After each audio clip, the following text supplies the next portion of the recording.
This is David Tapp with GVWire.com here with noted scientist Dr. Michio Kaku. You may remember him from appearances on CBS News. Of course, he's a renowned author and a science educator.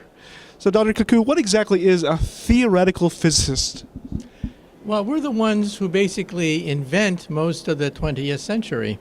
The transistor, the laser, television, radio, microwaves, X-rays, MRI machines, all of it came from the mind of a physicist. And now we are inventing the 21st century.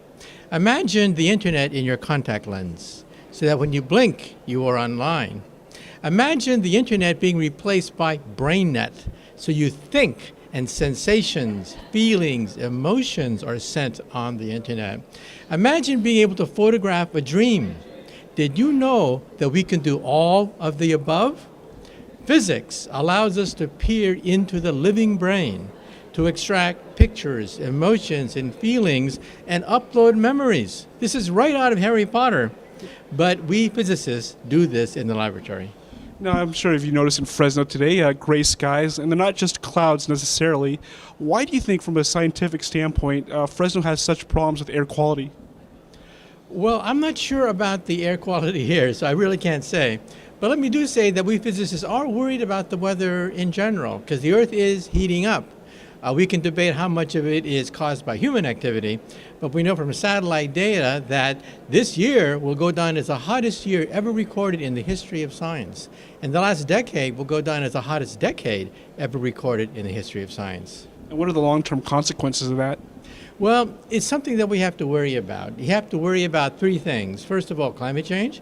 Second of all, nuclear proliferation. Nuclear weapons, which were actually built by my advisors and my professors at Harvard, they're proliferating into some of the most unstable areas of the world. And then we have to worry about biogerms. For example, if HIV becomes airborne, if somebody puts the gene for being airborne into HIV or Ebola, you could wipe out 99% of the human race. That doesn't sound good. Now, speaking of the future, do you think today's youth in schools are getting enough science, technology, engineering, arts, mathematics?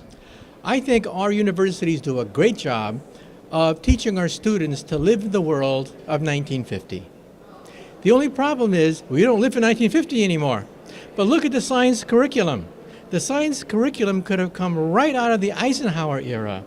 That's how backward and how ill-formed our educational system is, that we're not graduating students to live in the 21st century.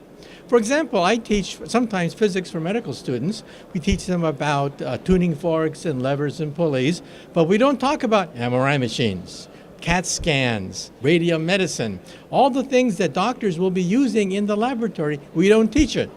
That's how backward our educational system is. Our students rank dead last among the developed nations in terms of high school math and science exams.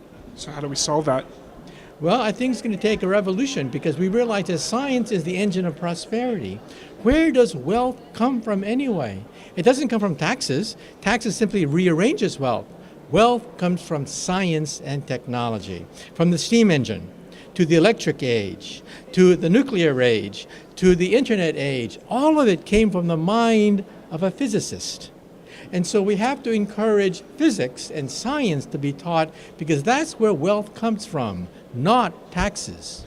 Speaking of which, funny you mentioned taxes, because if you don't know Dr. Kaku from CBS News, you know him as a tax preparation pitchman. So kind of the last-minute tax tips. Yes, I love the fact that you can now do taxes on the internet using the computer. I used to swear at the computer every time I made a mistake because I had to redo tables and tables of the calculations. Now with just one flick of a pen, you can do your taxes. Great. All right, thank you, Dr. Kaku. From downtown Fresno, this is David Tapp for GVWire.com.